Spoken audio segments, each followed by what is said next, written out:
Praise lord. దేవునికి మహిమ కలుగునగాక. Amen.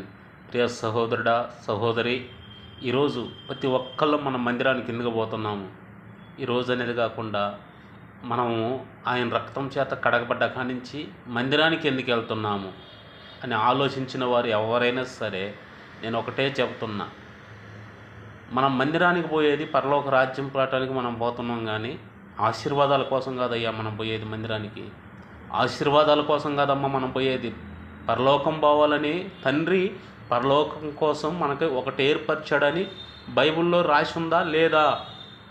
మరి ఈరోజు ప్రతి ఒక్కళ్ళు లేస్తే ఆశీర్వాదం ఆశీర్వాదం ఆశీర్వాదం. ఆశీర్వాదాలు కాదండి మనకు చెప్పాల్సినది, పరలోకం రాజ్యం పోవాలి. ఈరోజు ఎంతో ఆత్మలు నశించిపోతున్నాయి. నశించిపోయే ఆత్మల కోసం ప్రార్థన చేసేవాళ్ళు విజ్ఞాపన ఊరు కనిపించట్లేదు. లేస్తే ఆశీర్వాదం ఆశీర్వాదం అనే మాట వాళ్ళ నోటి నుంచి వస్తుంది, కానీ ఇదిగో ఈరోజు ఒక ఆత్మ నశించిపోతుంది. ఆ ఆత్మ ఇంకొక ఆత్మ నశించిపోకూడదని మనం ప్రార్థన చేయాలి.